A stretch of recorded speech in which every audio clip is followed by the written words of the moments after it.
नमस्कार दोस्तों, स्वागत करता हूं इस वीडियो में। तो हम आप सभी के लिए केमिस्ट्री का मॉडल पेपर का हम लोग 70 क्वेश्चन लेकर आ चुके हैं। प्यारे साथियों, सेम टू सेम इसी तरह का आपको बोर्ड एग्जाम में भी क्वेश्चन पूछे जाएंगे, ठीक है ना। इसी तरह से सेक्शन ए रहेगा जिसमें आपको 70 ऑब्जेक्टिव दिया रहेगा और उसमें से आपको 35% का जवाब देना है, ठीक है। तो चलिए, इसी तरह से आपको बोर्ड एग्जाम में भी देखने को मिलेगा। तो चलिए शुरुआत करते हैं। आपको अंत तक देखना है और इसमें से बुझिए तो 15 से 20 क्वेश्चन इस वीडियो से आपके एग्जाम में लड़ने वाले हैं। तो अंत तक देखिएगा और चलिए, और सभी प्रश्न को याद कर लेना है। तो चलिए शुरुआत करते हैं सबसे पहले प्रश्न से। क्या है निम्नलिखित में अक्रिस्टलीय ठोस कौन है? देखिए, प्लास्टिक आपका सही जवाब हो जाएगा, ऑप्शन डी। नेक्स्ट क्वेश्चन देखिए, और कितना प्रश्न सही होता है लास्ट में कमेंट करके बताइएगा इस 70 प्रश्न में से। अगला है पिंड केंद्रित घनाकार इकाई सेल में परमाणुओं की कुल संख्या कितनी होती है? 2 होती है। अगला है क्वेश्चन देखिए आपका, घनाकार क्रिस्टल में ब्रेवेश जालकों की कुल संख्या कितनी होती है? घनाकार जो क्रिस्टल होते हैं इसमें ब्रेवेश जालकों की कुल संख्या कितनी होती है? तो आपको अच्छे से याद रखना है, इसकी कुल संख्या कितनी होती है? तो आपका 3 होती है। अगला क्वेश्चन देखिए, निम्नलिखित में से किस दोष के कारण क्रिस्टल के घनत्व में कमी आने लगती है? वो है शॉटकी दोष के कारण। और प्यारे दोस्तों, जो भी स्टूडेंट नए हैं तो चैनल को सब्सक्राइब करके वीडियो को लाइक कर दीजिएगा। अगला है मोलरता को व्यक्त करते हैं हम किस में? तो इसे मोल प्रति लीटर में व्यक्त करते हैं, मोल प्रति लीटर में।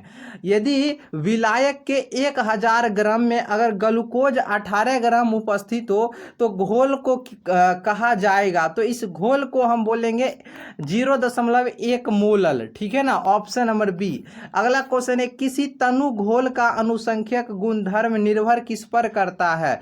विलय के कणों की संख्या पर निर्भर करता है। अगला क्वेश्चन देखिए प्यारे, इसी तरह के आपके बोर्ड एग्जाम में भी क्वेश्चन देखने को मिलेंगे और अपना देखिए अभी से ही अच्छे से तैयारी कीजिए। 4-5 महीना बचा है, जो 4 महीना इसमें अच्छे से पढ़ाई कर लीजिए और यही 4 महीना आपको रिजल्ट को बूस्ट करेगा, ठीक है ना। तो अच्छे से अभी से तैयारी करिए। अगला है, किसी विलयन के प्रासरण दाब को किस संबंध से व्यक्त करते हैं? तो दोस्तों ये होता है पाई/C बराबर RT के द्वारा। अगला प्रश्न देखिए, क्या है आपका, विद्युत धारा की वह मात्रा जो कॉपर सल्फेट, इसको कहते हैं कॉपर सल्फेट, के घोल से 1 मोल कॉपर को मुक्त करती है। तो देखिए कितना आपको बतलाना है, विद्युत धारा की वह मात्रा जो कि कॉपर सल्फेट के घोल से 1 मोल कॉपर को मुक्त करती है, कितना फैराडे? बताइए। तो सही जवाब हो जाएगा आपका 1 फैराडे। अगला क्वेश्चन देखिए, फैराडे के विद्युत विच्छेदन के प्रथम नियम को व्यक्त करने के लिए कौन सा समीकरण दिया गया है? वह है आपका M = ZCT, ठीक है। अगला है, किसी भी विलयन की सांद्रता घटने के साथ उसमें क्या परिवर्तन होता है? तो ये आपको ऑप्शन से पढ़कर जवाब देना है। अब देखिए, मोलर चालकता बढ़ती है, मोलर चालकता घटती है, मोलर चालकता में परिवर्तन नहीं होता है, मोलर चालकता बहुत अधिक घट जाता है। तो बताइए सही जवाब आपका क्या होगा? आपका सही जवाब हो जाएगा ऑप्शन नंबर क्या? ऑप्शन नंबर आपका ए हो जाएगा। क्या हो जाएगा आपका? ऑप्शन नंबर ए हो जाएगा। मोलर चालकता में क्या होती है? बढ़ोतरी होती है। क्या होती है? बढ़ जाती है। अगला प्रश्न है, निम्नलिखित में से कौन प्राथमिक सेल नहीं है? Which of the following is not primary cell? तो प्राथमिक सेल इनमें से नहीं है। तो राइट आंसर हो जाएगा आपका लेड संचायक, लेड संचायक। अगला क्वेश्चन देखिए, निम्नलिखित में से कौन कारक अभिक्रिया दर को प्रभावित करता है? तो राइट आंसर आपका बनेगा ऑप्शन नंबर क्या? ताप, दाब, सांद्रता, इनमें से सभी, यानी विच of the following factors affect the rate of the reaction. अंग्रेजी वाले स्टूडेंट अपन देखते रहिएगा, टेम्परेचर, प्रेशर और कॉन्सेंट्रेशन। अगला देखिए, शून्य कोटि की अभिक्रिया के लिए वेग स्थिरांक की इकाई जो होती है mole litre inverse second inverse, ठीक है, ऑप्शन नंबर ए। अगला, यदि कोई प्राथमिक कोटि की अभिक्रिया 32 मिनट में 75% पूरी हो जाती है तो इसके 50% पूरा होने में कितना समय लगेगा? 24 मिनट का समय लगेगा। अगला है, यदि किसी अभिक्रिया वेग निम्नलिखित प्रकार से व्यक्त किया जाता है, यानी इस तरह से व्यक्त किया जाता है वेग, तो इस अभिक्रिया की कोटि 3 हो जाएगी। इसकी जो घात है ना, इसकी कोटि ये इसकी को जोड़ देना, 2 और 1 3 को जोड़ देना। इस यहाँ पर नहीं कुछ होता है, 1 है, यहाँ पर 2 है, तो 2 1 3 हो जाएगा। अगला देखिए, भौतिक अधिशोषण के लिए अधिशोषण की ऊष्मा होती है। तो प्यारे आपका राइट आंसर हो जाएगा 20 से 40 केजी मोल इनवर्स। अगला प्रश्न है आपका, जो पदार्थ जल का पृष्ठ तनाव कम कर देता है वह क्या कहलाता है? उसे पृष्ठ सक्रिय कारक कहते हैं। ठीक है, अगला देखिए, निम्नलिखित में कौन जल में कोलाइड विलयन का निर्माण करता है? कोलाइड विलयन का निर्माण करता है जल में, आपका कौन करता है?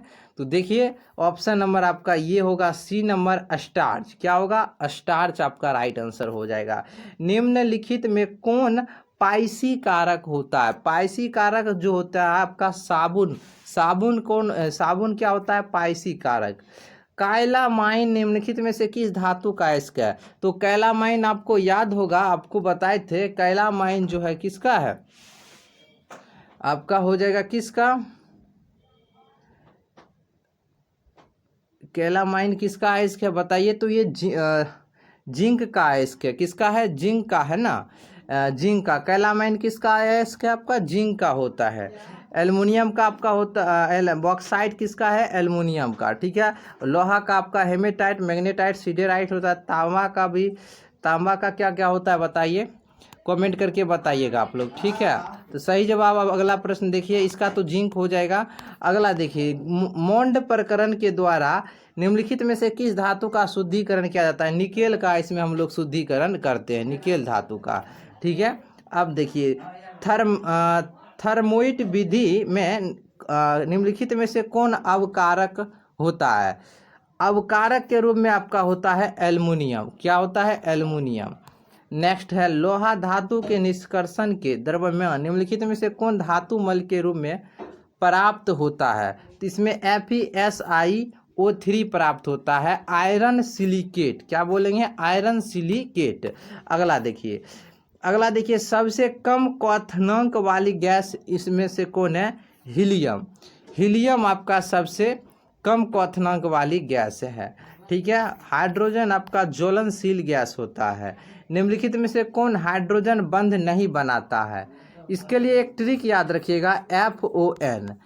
इसमें से तीनों में से कोई एक जिसमें रहेगा वो हाइड्रोजन बंध को बनाएगा, और जिसमें नहीं रहेगा वो नहीं बनाएगा। जैसे NH3 में देखिए N है तो ये बनाएगा, H2O में O है तो ये भी बनाएगा, और HF में F है तो ये भी बनाएगा, HCl में देखिए इन तीनों में से कोई नहीं है तो ये नहीं बनाएगा। तो सही जवाब ऑप्शन नंबर सी हो जाएगा। अगला क्वेश्चन चलिए बढ़ते हैं। ऑक्सीजन और ओजोन है, ऑक्सीजन और ओजोन क्या है? ये अपरूप है। क्या है? अपरूप हो जाएंगे।